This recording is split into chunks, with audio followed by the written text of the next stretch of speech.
Audio Jungle.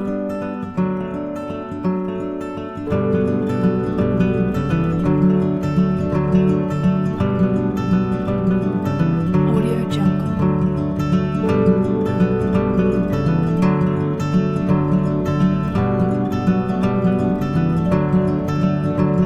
Audio Jungle.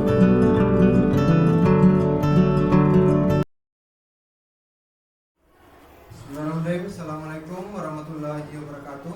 Waalaikumsalam warahmatullahi wabarakatuh. Syukur kita panjatkan kepada Allah Subhanahu wa taala karena atas limpahan rahmat-Nya lah sehingga kita diberikan kesempatan untuk mengadakan pertemuan pada hari ini. Ini tentang aksi nyata berbagi praktik baik tentang budaya positif di sekolah. Terus pula kita mengirimkan salam dan salawat kepada Nabi besar Muhammad SAW. Nah, saya Mansur, calon guru penggerak angkatan 8 dari UPTD SD 68 Tasikmalaya. Next. Ini salam dan bahagia. Assalamualaikum warahmatullahi wabarakatuh. Salam damai sejahtera, Om Swastiastu, Namo Buddhaya, salam kebajikan, rahayu untuk kita semua di ruangan ini. Next. Ini tentang materi aksi nyata modul 314 budaya positif di sekolah TGP angkatan 8. Masuk. Topik dalam sosialisasi aksi nyata hari ini pertama, disiplin positif dan nilai-nilai kebajikan universal. Kemudian, teori motivasi, hukuman, penghargaan, dan restitusi. Ketiga, keyakinan kelas. Keempat, kebutuhan dasar manusia dan dunia berkualitas. Kelima, restitusi, 5 posisi kontrol. Terakhir, restitusi, segitiga restitusi. Kemudian pertanyaan pemantik, apakah Bapak Ibu guru setuju dengan pernyataan ini? 1. Hukuman dapat mendisiplinkan anak. Kedua, pemberian hukuman dengan hal positif seperti membaca atau membersihkan halaman sekolah dapat meningkatkan disiplin anak. 3. Memberikan penghargaan dapat meningkatkan motivasi belajar anak. Next.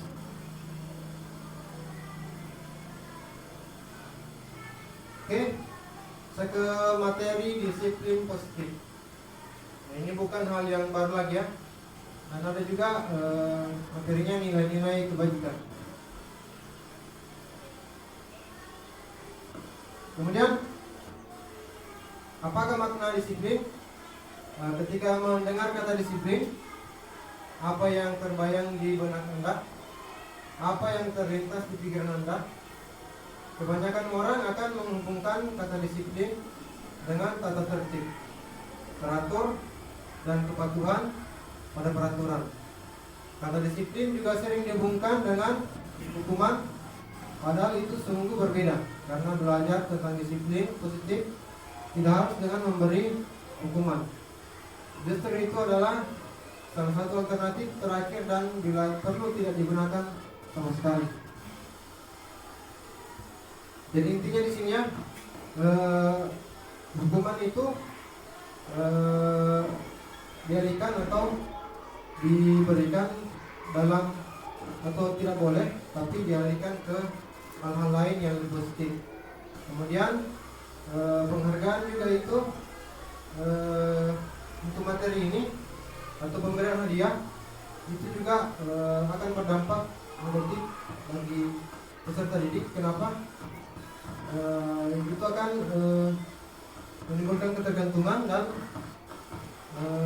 mengurangi motivasi belajar bagi yang tidak mendapatkan penghargaan.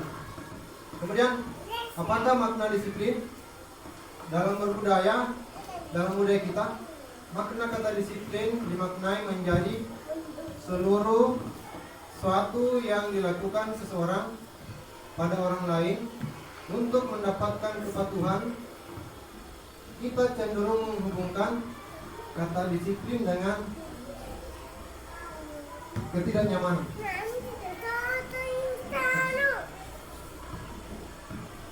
Nah, ini makna disiplin menurut Ki Hajar Dewantara. Itu di mana ada kemerdekaan, disitulah harus ada disiplin yang kuat. Apakah makna disiplin? Ki Hajar menyatakan bahwa agar mencapai kemerdekaan dalam konteks pendidikan kita saat ini, untuk menciptakan murid yang merdeka, syarat utamanya adalah harus ada disiplin yang kuat. Disiplin yang dimaksud adalah disiplin diri yang memiliki motivasi internal. Jika kita tidak memiliki motivasi internal, maka motivasi eksternal, maka kita memerlukan pihak lain untuk mendisiplinkan kita, atau motivasi eksternal, karena berasal dari luar, bukan dari dalam diri kita sendiri. Kemudian merdeka. Menurut Ki Hajar Dewantara, merdeka itu artinya tidak hanya terlepas dari perintah, akan tetapi juga cakap buat memerintah diri sendiri.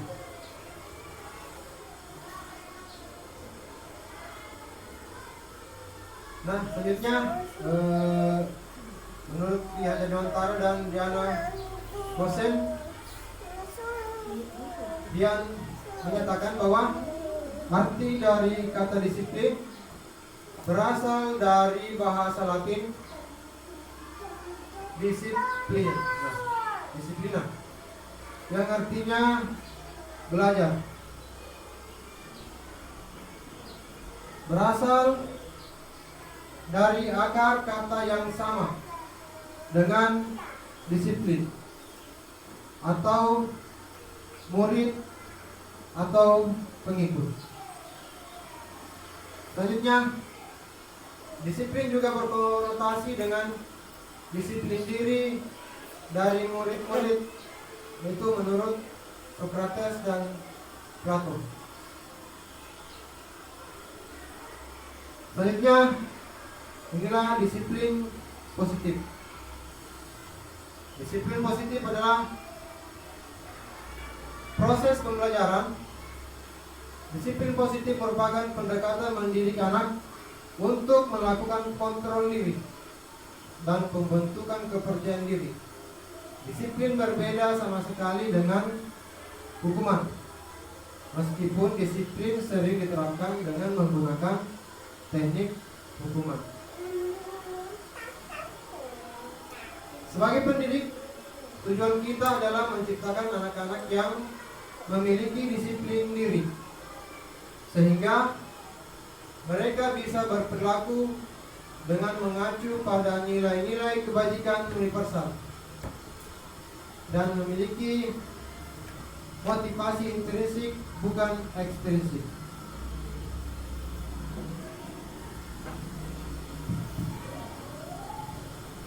Selanjutnya, nilai-nilai kebajikan universal.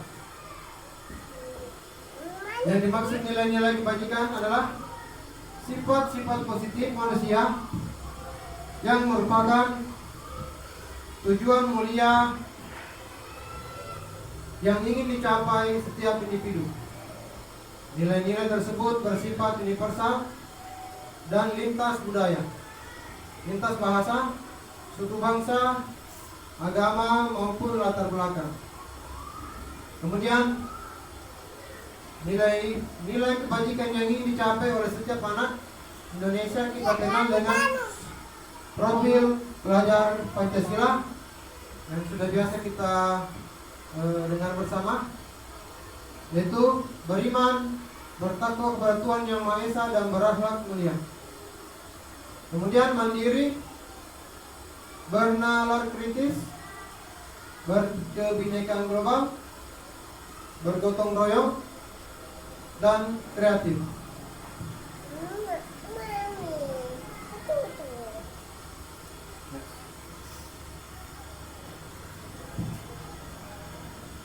Kemudian nilai-nilai kebajikan universal. Nilai-nilai kebajikan pada 9 pilar karakter. Pertama, cinta Tuhan dan segenap ciptaannya. Kedua, kemandirian dan tanggung jawab. Ketiga, kejujuran, amanah, diplomatis. Kemudian hormat dan santun. Selanjutnya dermawan, itu suka menolong dan gotong royong. Percaya diri, kreatif dan pekerja keras. Kepemimpinan dan keadilan. Baik dan rendah hati.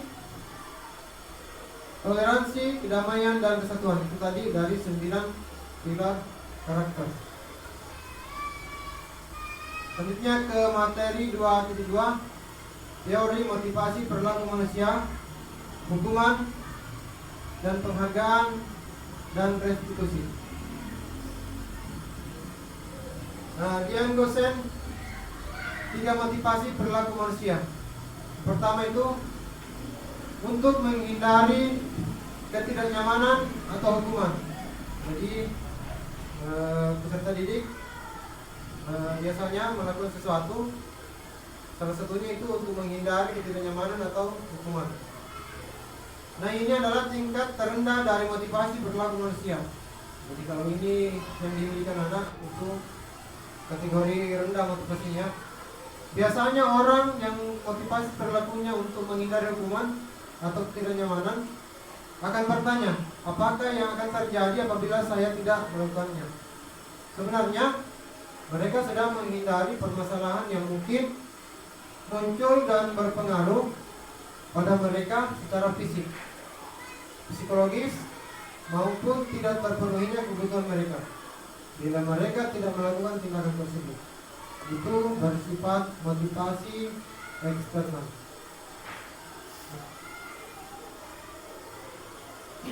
Yang kedua, peserta didik itu cenderung mengerjakan sesuatu untuk mendapatkan imbalan atau penghargaan dari orang lain, misalnya dari guru atau teman-temannya. Ini satu tingkat di atas motivasi yang pertama tadi.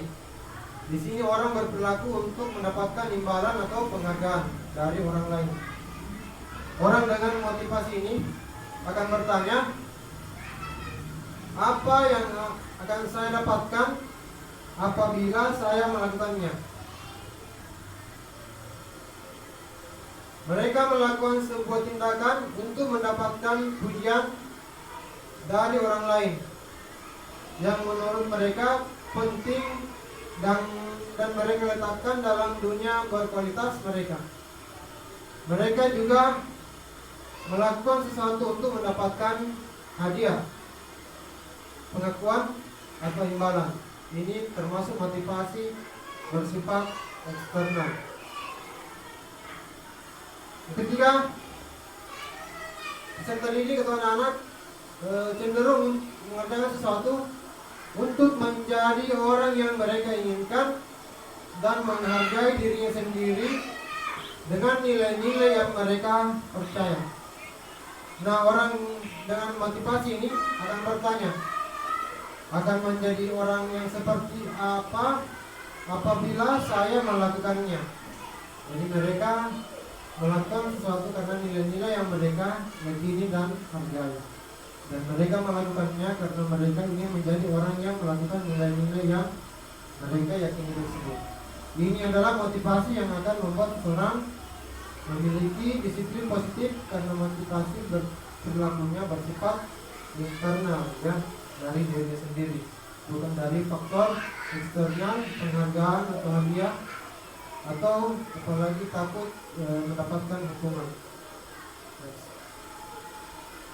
Nah, ini tadi teori motivasi perilaku manusia. Pertama itu untuk menghindari ketidaknyamanan atau hukuman. Apa yang akan terjadi apabila saya melakukannya, itu termasuk dari motivasi eksternal. Yang kedua, untuk mendapatkan imbalan, itu termasuk motivasi eksternal juga. Dan untuk menghargai dirinya, inilah yang termasuk disiplin tidur positif. Disiplin positif yaitu motivasi internal berasal dari diri sendiri. Next. Nah, selanjutnya apa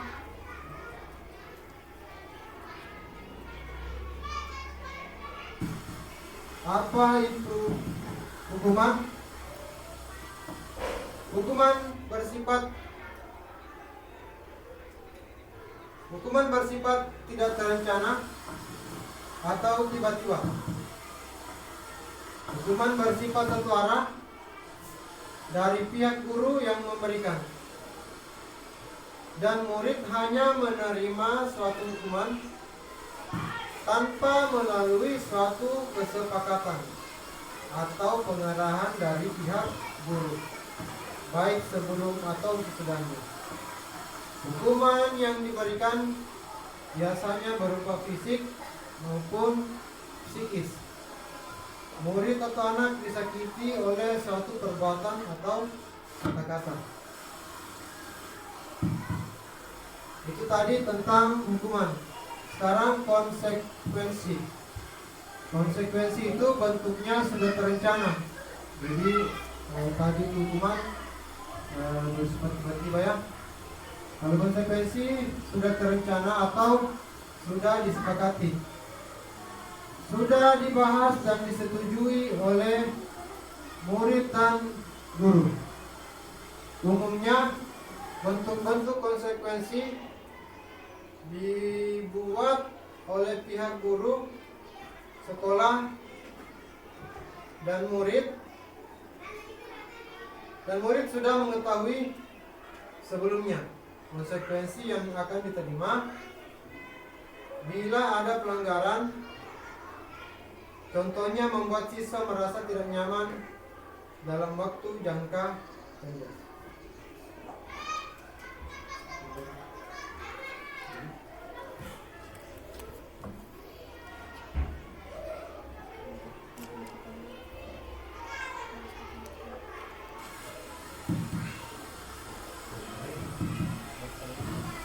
Next.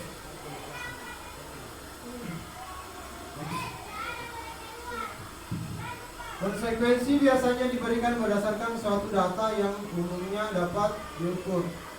Misalnya setelah 3 kali tugasnya tidak diselesaikan pada batas waktu yang diberikan, atau murid melakukan kegiatan di luar kegiatan pembelajaran, misalnya mengobrol, maka murid tersebut akan kehilangan waktu bermain. Jadi itulah tadi adalah konsekuensinya, dan harus menyelesaikan tugas karena ketertinggalannya. Jadi tadi misalnya siswa itu mengobrol, nah konsekuensinya itu kehilangan waktu bermain, dan penyelesaiannya itu harus menyelesaikan tugas yang tertinggal. Kemudian peraturan dan konsekuensi yang mengikuti ini sudah diketahui sebelumnya oleh murid. Sikap guru di sini senantiasa intinya memonitor murid.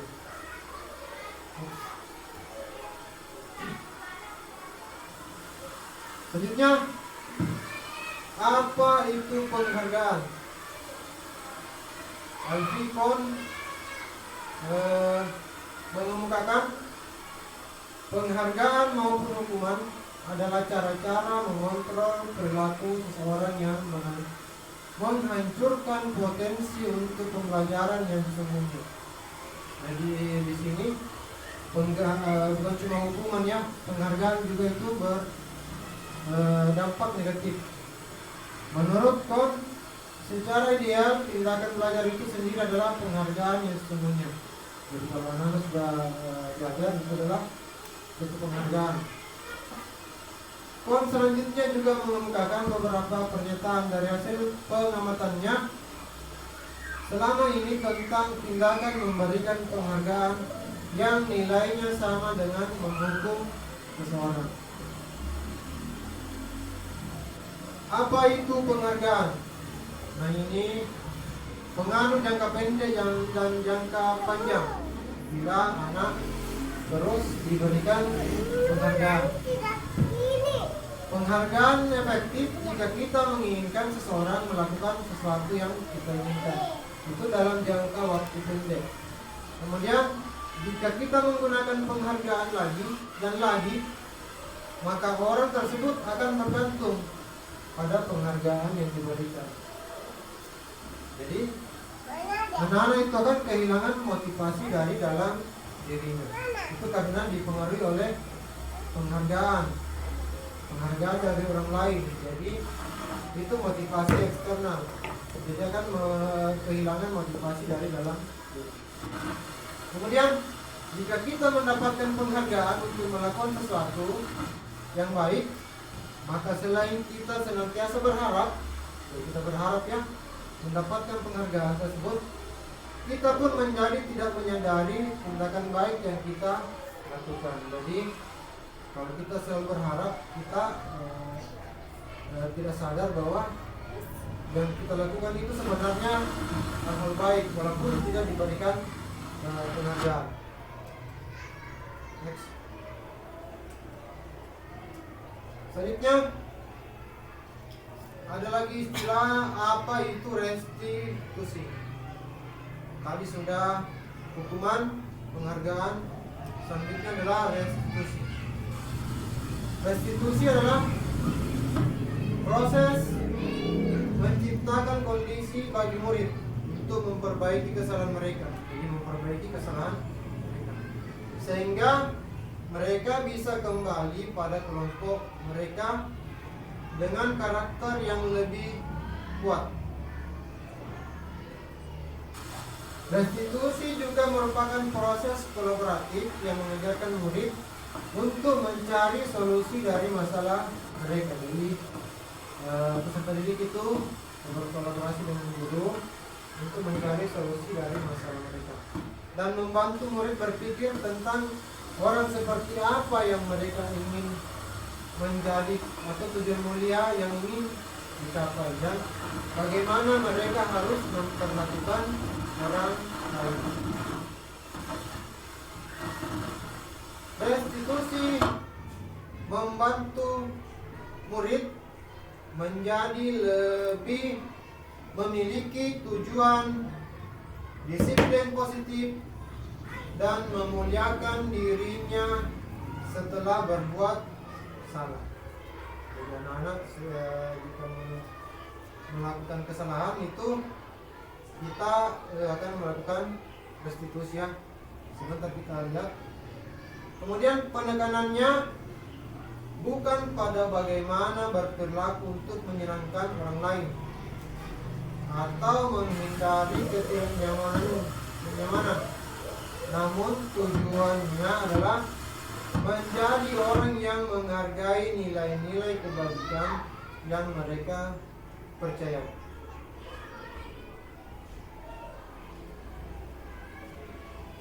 Restitusi menggunakan pendekatan ketika murid berbuat salah, guru akan menanggapi dengan mengajak murid berefleksi tentang apa yang dapat mereka lakukan untuk memperbaiki kesalahan. Jadi di sini jika terjadi masalah, guru akan menanganinya dengan mengajak murid berefleksi, memperbaiki kesalahannya. Kemudian sehingga mereka menjadi pribadi yang lebih baik dan menghargai dirinya. Pendekatan restitusi tidak hanya menguntungkan korban, tetapi juga menguntungkan orang yang telah berbuat salah. Restitusi juga sesuai dengan prinsip dari teori kontrol William Glasser tentang solusi menang-menang. Restitusi memberikan peluang luar biasa bagi murid untuk bertumbuh karakternya ketika mereka melakukan kesalahan, karena pada hakikatnya begitulah cara kita belajar. Jadi murid perlu bertanggung jawab atas perilaku yang mereka jadi murid bertanggung jawabnya. Namun mereka juga dapat belajar dari pengalaman untuk membuat pilihan yang lebih baik di waktu yang akan datang. Ketika guru memecahkan masalah perilaku mereka, murid akan kehilangan kesempatan untuk mempelajari keterampilan yang berharga untuk hidup mereka. Nah, inilah 9 ciri-ciri restitusi. Yang pertama, bukan untuk menebus kesalahan, namun untuk belajar dari kesalahan.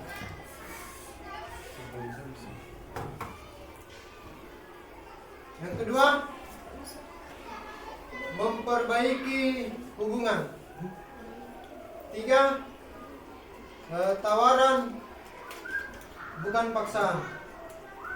Keempat, restitusi menuntun untuk melihat ke dalam dirinya. Jadi anak-anak juga dibantu untuk dituntun. Kelima, restitusi mencari kebutuhan dasar yang mendasari tindakan. Keenam, restitusi diri adalah cara yang paling baik. Ketujuh, restitusi fokus pada karakter bukan tindakan. Kemudian restitusi fokus pada solusi, jadi mencari solusi ya. 9, restitusi mengembalikan murid yang berbuat salah pada kelompoknya agar dapat diterima kembali oleh kelompoknya. Nah, inilah perbedaannya, hukuman, konsekuensi, dan restitusi. Hukuman itu berada pada identitas gagal. Hukuman itu sesuatu yang menyakitkan harus terjadi. Kemudian ada ketidaknyamanan pada peserta didik jangka waktu panjang.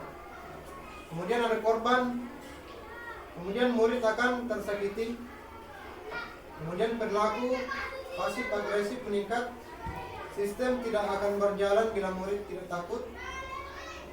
Kemudian berlaku pada sebuah institusi, tidak berlanjut pada kehidupan nyata. Kemudian peraturannya adalah kamu harus. Kemudian murid atau anak membenci peraturan. Itu akan berdampak negatif. Kemudian konsekuensi, yaitu suatu yang harus terjadi. Tidak nyaman untuk murid jangka pendek, korban bisa diabaikan. Murid dibuat tidak nyaman. Penguatan hanya bertahan dalam jangka waktu pendek. Memerlukan monitoring. Kemudian membantu penerapan mengikuti peraturan dalam masyarakat. Kemudian apa peraturannya, mampu melakukannya. Nah, terima kasih. Ini murid atau anak menghormati peraturan. Ini bersifat netral ya, berada di tengah-tengah. Kemudian untuk restitusi itu merupakan pilihan. Kemudian menguatkan untuk murid anak dalam jangka waktu panjang. korban mendapatkan ganti atau solusi juga. Murid atau anak mendapatkan penguatan atas tindakan yang telah dibuat. Kemudian masalah terpecahkan. Murid belajar bertanggung jawab dengan apa yang telah dia perbuat. Kemudian fokus pada pemecahan masalah jangka waktu panjang. Apa yang kamu yakini? Ada pertanyaan seperti itu nanti ya. Apa yang bisa kamu lakukan untuk memperbaiki masalah ini? Jadi peserta didik juga digali untuk memperbaiki masalah ini di kemudian hari. Kemudian murid atau anak menghormati dirinya dan orang lain. Yaitu sudah tumbuh maka dia akan menghormati dirinya dan juga menghormati orang lain. Itu pada kategori dampak positif. Hukuman. Sesuatu yang menyakitkan harus terjadi, membuat anak sakit, kemudian anak akan membenci disiplinan, ada unsur paksaan, kemudian mendorong anak menyakiti diri sendiri, konsep diri yang buruk, anak belajar untuk menyembunyikan kesalahan, marah, rasa bersalah, dipermalukan, merasa tak dihargai. Ini dampak dari hukuman. Kemudian konsekuensi itu sesuatu yang harus terjadi setelah melakukan sesuatu. Kemudian membuat anak merasa tidak nyaman dalam jangka waktu pendek.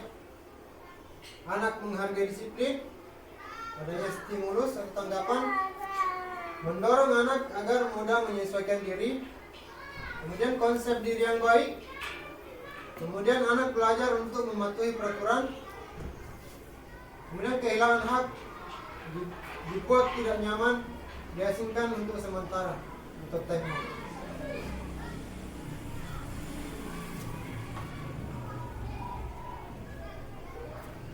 Next. Nah ini ya tindakan guru. Mencatat 100 kali di dalam buku kalimat saya tidak akan terlambat lagi karena terlambat bisa sekolah.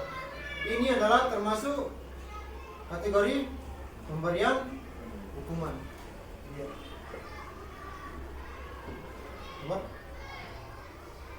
Lari mengelilingi lapangan basket 2 kali karena terlambat hari di sekolah.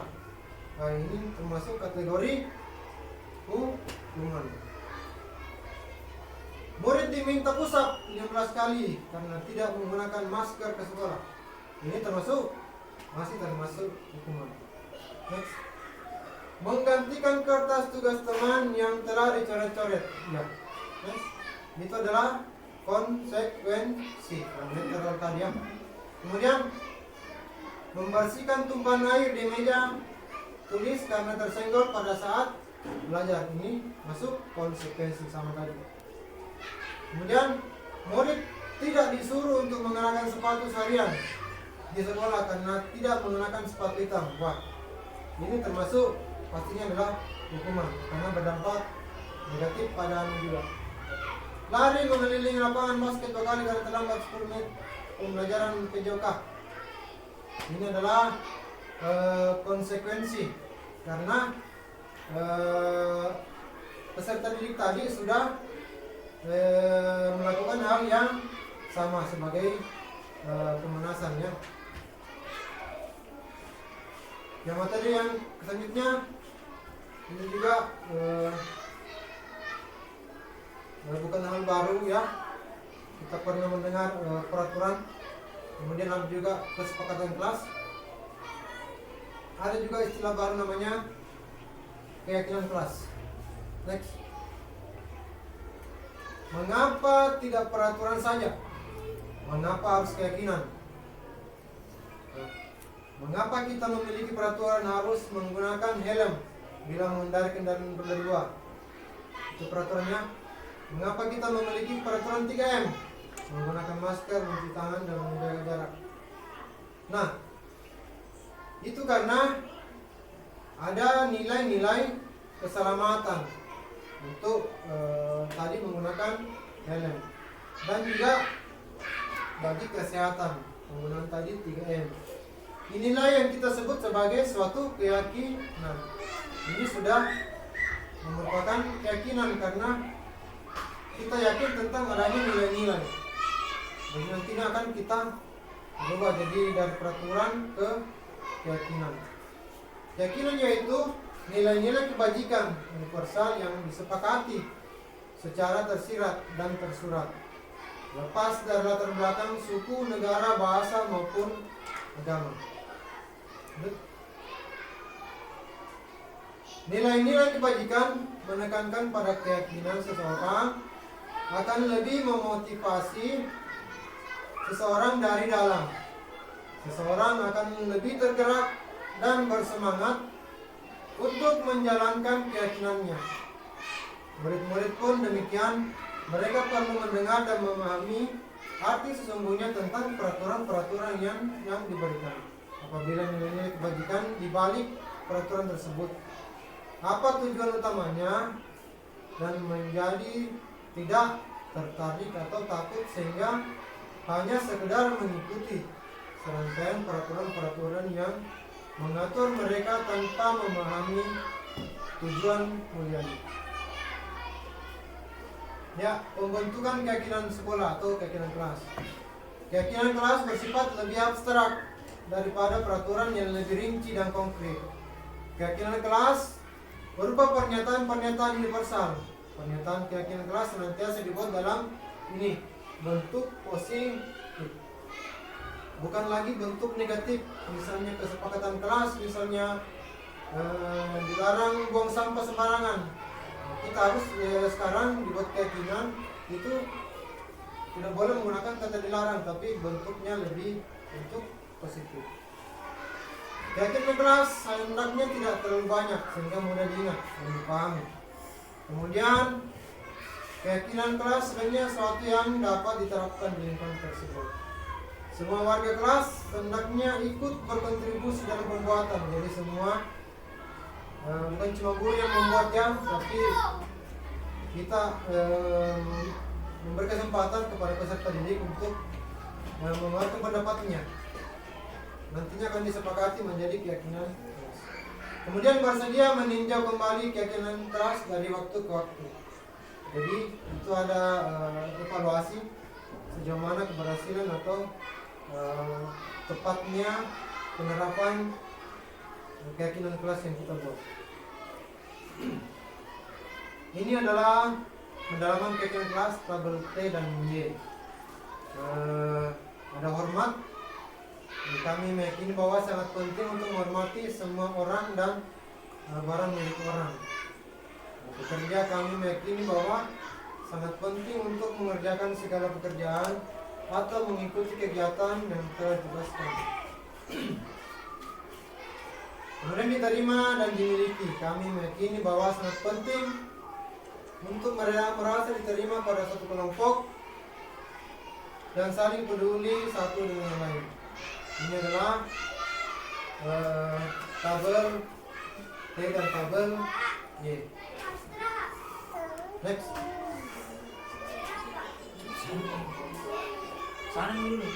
Kemudian ini tadi ya, hormat tampak seperti datang tepat waktu, tidak tampak seperti sering hadir terlambat ya. Jadi lebih di ke arah kalimat yang lebih positif.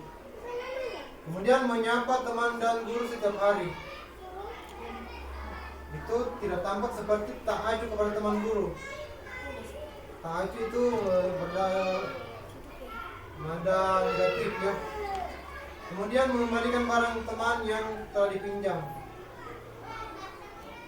Tidak mengembalikan barang yang telah dipinjam dan meletakkan sembarangan. Next.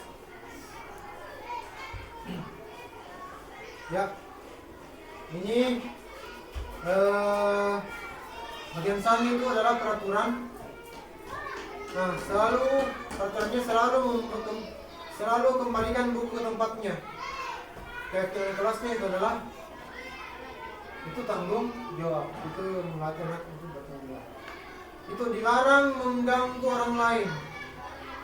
Nah, untuk kalimat negatif positifnya pada keyakinan kelas itu sebaiknya menghormati orang lain.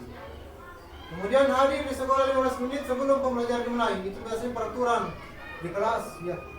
Kita rubah menjadi keyakinan kelas itu menghormati orang lain sama warga sekolah atau berkomitmen. Next. Dilarang melakukan kekerasan. Itu kata dilarang ya. Nah, keyakinan kelasnya itu ada juga namanya keselamatan dan menghormati orang lain. Dilarang menggunakan narkoba. Nah, keyakinan kelasnya itu adalah kesehatan. Bergantian atau menunggu giliran. Keyakinan kelasnya adalah menghormati orang lain dan bersabar. Gunakan masker. Itu nilai keyakinan kelasnya adalah keselamatan dan kesehatan. Jangan berlari di kelas atau koridor. Itu keyakinan kelasnya adalah keselamatan dan keamanan. Jadi kita nanti pilih-pilih yang sesuai.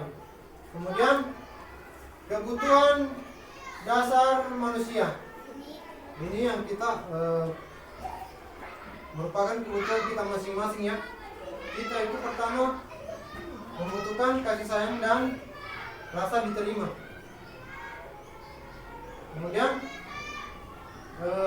penguasaan, kesenangan dan kebebasan. Ini untuk kita bertahan hidup. Namun kebutuhan bertahan hidup merupakan kebutuhan yang fisiologis untuk bertahan hidup. Misalnya rumah, kesehatan, makanan dan reproduksi. Dua kebutuhan untuk diterima, yaitu kasih sayang dan rasa diterima. Tiga kebutuhan penguasaan, itu pengakuan atas kemampuan. Kebutuhan kebebasan, kebutuhan akan pilihan. Kemudian kebutuhan kesenangan, kebutuhan untuk merasa senang. Itu menurut Lasser bahwa kapasitas untuk berubah ada di dalam kita. Jadi kita dapat mengidentifikasi kebutuhan apa yang mendorong perilaku kita. Maka perubahan perilaku positif dapat dimulai dengan mencari solusi untuk memenuhi kebutuhan tertentu dengan cara yang positif. Inilah satu pernyataan. Ibu guru bilang aku tidak boleh bersenandung sewaktu mengerjakan tugas. Katanya kelas harus tenang, tidak ada suara, kan tidak seru jadinya. Itu atas kebutuhan atas kesenangan. Next. Ya ini ya 5 posisi kontrol bagi kita. Nah ini kita ya 5 posisi kontrol bagi guru dalam menghadapi satu permasalahan. Ya, ada namanya penghukum, ada pembuat orang merasa bersalah, ada yang berposisi sebagai teman, ada yang berposisi sebagai pemantau saja, kemudian ada yang berposisi sebagai manajer. Contoh penghukum, guru berbuat menghardik, menunjuk-nunjuk, menyakiti, menyindir, ya. Kemudian berkata, kalau kamu tidak melakukannya, awas ya, rasakan. Itu perkataannya. Hasilnya bisa dapat memberontak, menyalahkan orang lain, bahkan berbohong dan terdesak. Ya. Ini membuat orang merasa bersalah. Apa yang diperbuat guru itu guru akan berceramah, mengatakan seharusnya ibu kecewa. Itu namanya membuat peserta didik itu merasa bersalah. Guru berkata juga, kamu seharusnya, kamu sudah tahu itu salah misalnya. Nah, itu namanya membuat orang merasa bersalah. Kemudian peserta didik itu bisa menyembunyikan, menyangkal atau berbohong jika guru melakukan seperti itu. Kemudian guru sebagai teman itu membuat alasan-alasan untuk muridnya. Jadi di sini guru dapat mengambil hati atau membuat kedekatan kepada peserta didik. Yang di guru berkata itu, ayolah lakukan demi ibu. Nah, itu kata-kata untuk sebagai teman. Masa kamu tidak mau? Ingat, tidak, ibu pernah bantu. Nah, itu dia kata-katanya sebagai teman. Itu dapat menimbulkan ketergantungan. Nah, selanjutnya sebagai pemantau, itu menghitung dan mengukur. Dia itu memantau saja ya. Kemudian apa peraturannya? Guru berkata peraturannya. Kalau peserta didik melakukan kesalahan, guru berkata apa peraturannya? Hasilnya itu peserta didik menyelesaikan diri bila diawasi. Ya, bila diawasi, ya, bila dipantau ya. Nah, ini posisi manajer. Manajer di sini guru itu mengajukan pertanyaan-pertanyaan. Kemudian guru berkata apa yang kita yakini. Maksudnya keyakinan keras apa yang sudah ada yang kita langgar ya. Kemudian apa yang bisa kamu kerjakan untuk memperbaiki masalah ini. Jadi peserta didik diberikan pertanyaan, apa yang bisa kamu kerjakan untuk memperbaiki. Nah, di sini dampaknya itu menguatkan pribadi. Jadi dari kesekian ini 5 posisi manajer lah yang paling menghargai diri sendiri atau peserta didik. Next. Nah, saya kecewa sekali dengan kamu. Siapa yang mengatakan itu artinya posisinya itu membuat orang merasa bersalah. Next. Kamu tidak pernah benar melakukannya. Itu sudah dihukum. Ayolah lakukan demi ibu. Itu pasti posisi teman. Apakah kamu mau mendapatkan stiker bintang hari ini? Itu cuma memantau. Cuma bertanya. Bagaimana kamu bisa menyelesaikan masalah itu sebagai manajer. Dia memancing atau menuntun untuk menyelesaikan masalah. Kamu selalu yang paling terakhir. Itu sudah pembunuh. Ya, inilah kembali ke segitiga restitusi jika ada permasalahan. Apa itu restitusi? Restitusi adalah proses menciptakan kondisi bagi murid untuk memperbaiki kesalahan mereka, sehingga mereka bisa kembali pada kelompok mereka. Oke, next.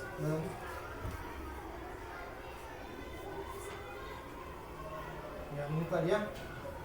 Nah, ini langkah-langkahnya ada 3. Segitiga restitusi. Yang pertama itu kita dulu menstabilkan identitas. Ada masalah, kita dulu menstabilkan identitas. Caranya itu, langkah pertama itu, misalnya kita bilang setiap orang pasti pernah melakukan kesalahan, termasuk bapak. Nah, itu termasuk menstabilkan identitas. Kamu bukan satu-satunya yang pernah melakukan ini. Itu langkah pertama, itu pada tahap menstabilkan identitas. Kemudian itu validasi kebutuhan atau validasi tindakan yang salah. Kamu tentu punya alasan mengapa melakukan itu. Itu kita memvalidasi.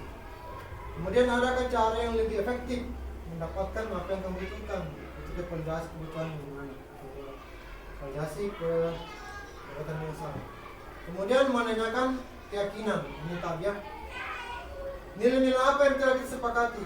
Kita sadarkan anak-anak nilai-nilai apa yang sudah kita sepakati. Pasti dia tahu bahwa ini dilanggar ya. Kamu ingin menjadi orang yang seperti apa? Sebenarnya kamu ini mau menjadi orang yang seperti apa? Next.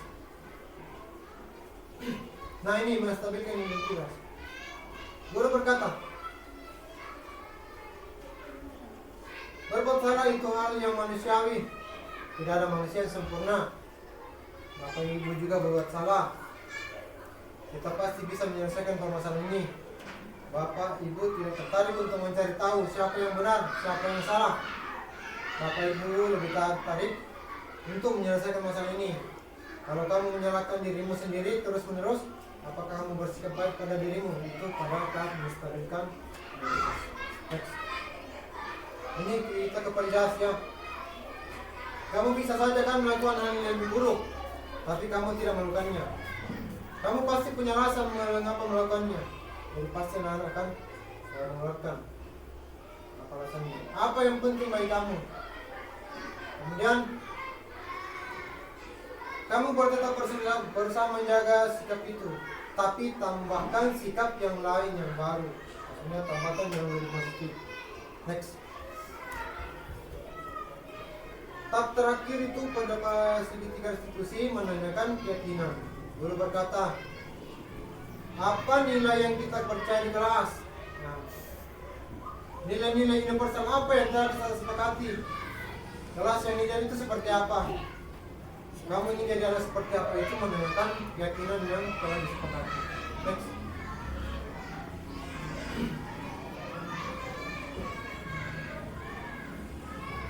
Ya, kita next saja. Next. Kita ke kesimpulan. Membentuk budaya sekolah dengan berfokus pada kebutuhan murid dan pertumbuhan karakter positif bukanlah hal yang mudah. Perlu upaya yang mendasar, upaya yang konsisten, dan aksi yang nyata dari kita semua. Kita bisa melakukan dengan memulai dari hal-hal kecil untuk merencanakan yang terbaik. Next. Oke, terima kasih. Dan pada kesempatan ini saya akan memutarkan video contoh penerapan pembuatan keyakinan kelas dan pelaksanaan restitusi jika peserta didik melakukan kesalahan. Saya pernah diberikan tugas kasus pertama itu ada siswa perempuan itu merasa tidak terima, marah karena diejek, tidak mendapat juara lomba gerak jalan. Yang kedua, ada siswa laki-laki yang terus-menerus menyontek pada ulangan.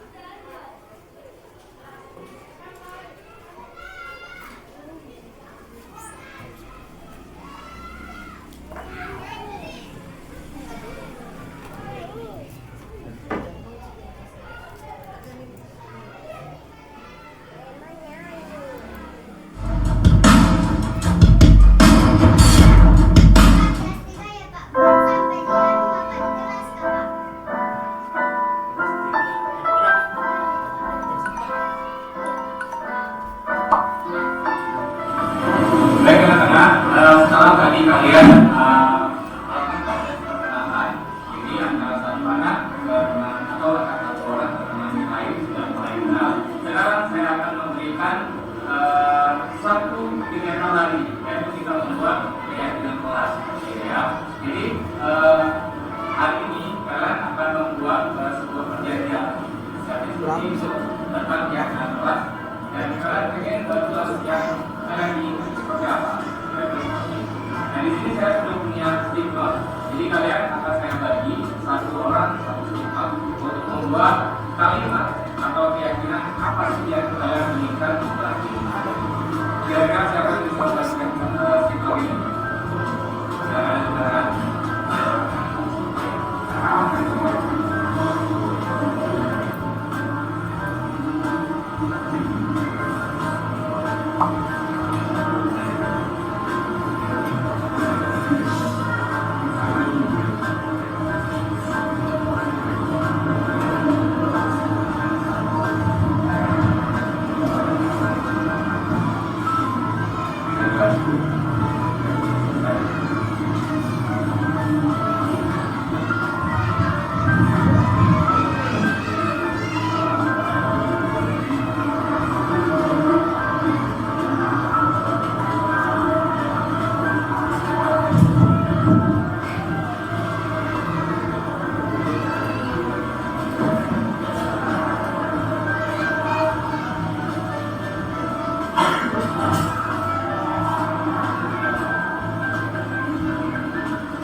silakan kalian membuat satu diagram kelas. Kira-kira kelas yang ingin kalian impikan itu seperti apa untuk 1 tahun ke depan?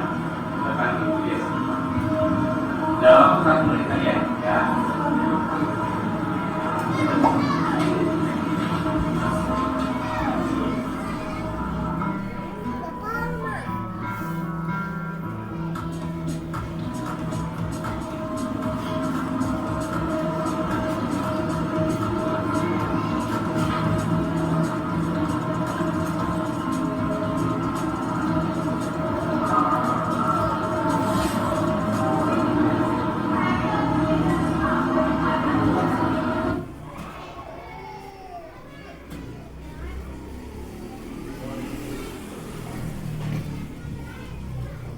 Itulah tadi ya langkah awalnya itu gurunya membagikan sticky note untuk peserta didik menulis hal-hal yang mereka impikan, satu hal yang mereka impikan pada 1 tahun ke depan yang nantinya akan dirangkum menjadi keyakinan.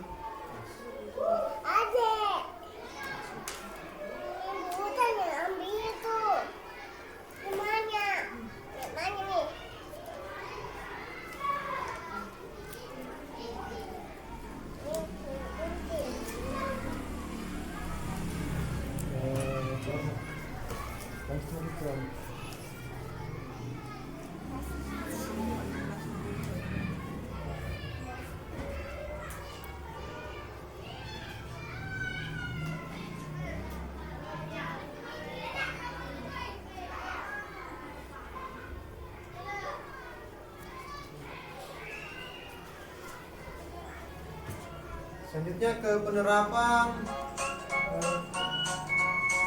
segitiga restitusi.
Dia bisa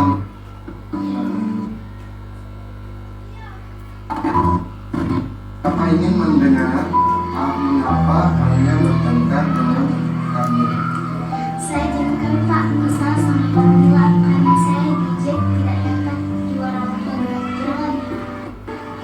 Kalau Bapak memahami kondisi kita pasti kesal saat diejek teman sendiri karena tidak dapat juara. Pak, itulah satu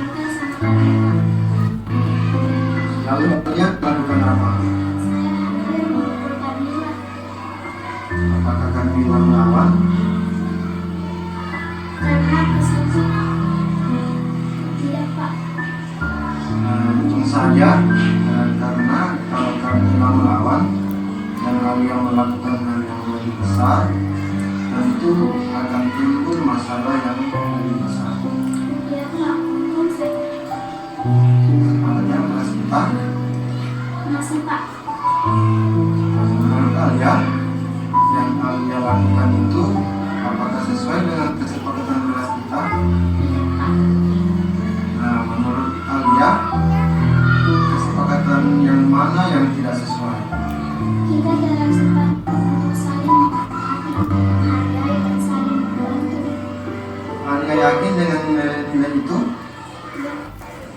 Saya sebenarnya yakin, hanya saya tidak bisa menahan rasa saya sampai saya Nah, Alia ingin Saya sangat senang diajak diskusi oleh Pak Mansur agar belajar mengendalikan diri dari amarah karena perilaku teman kelas saya. Saya harus belajar bersabar dan menghormati teman-teman.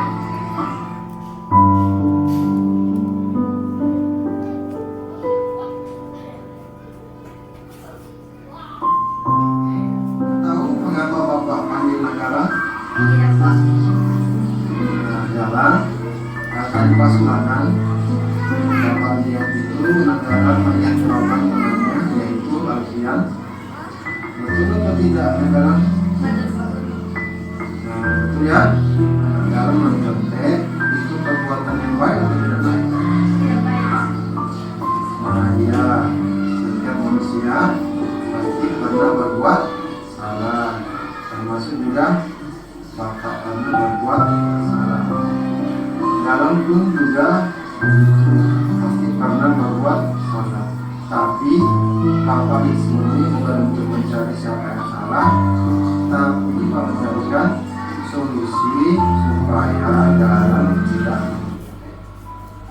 Nah, jalan pasti punya alasan mengapa dalam melakukan itu. Coba jelaskan sama Bapak apa alasan dalam menyentuh. Tadi malam tidak belajar. Nah, tadi malam tidak belajar. Kenapa dalam tidak belajar? Saya asik main game, Pak. Baik. Jadi ketika jalan tidak belajar, maka jalan tidak bisa menjawab soal ulangan hari ini. Dalam masih ingat keyakinan kelas kita? Nah, apa keyakinan kelas kita? Jujur dalam bertindak. Iya, betul. Dalam yakin sikap jujur itu harus ada dalam diri kita. Oke, kalau dalam yakin sikap jujur itu harus tertanam dalam diri kita, kira-kira dalam harus melakukan apa agar tidak mencontek? Saya harus belajar Baik, dalam kapan kita mau melakukan hal itu? mulai hari ini. Ya baik ya. Jadi dalam akan melakukan mulai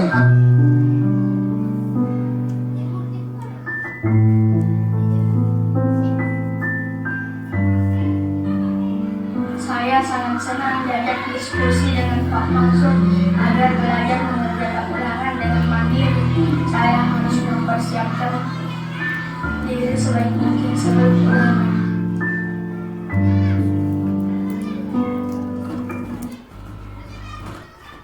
Nah itu tadi sebuah video tentang yang pertama itu tentang penerapan pembuatan di keyakinan kelas di kelas masing-masing. Jadi itu langkah-langkahnya. Kemudian yang tak kalah pentingnya penerapan segitiga restitusi jika menghadapi permasalahan dengan siswa. Langkah pertama itu tentang yang tadi kan sesuai dengan langkah-langkah yang dilaksanakan pada video. Jadi misalnya pertama menstabilkan identitas, kemudian validasi tindakan yang salah, kemudian terakhir itu menanyakan keyakinan. Jadi maka itulah yang nantinya sebagai budaya positif kita di sekolah, sebagai praktek aksi nyata dalam kelas jika menghadapi suatu masalah.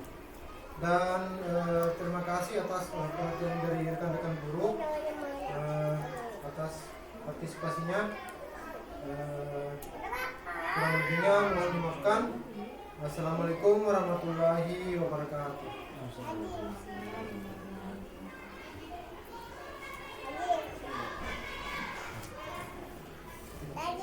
Simpan.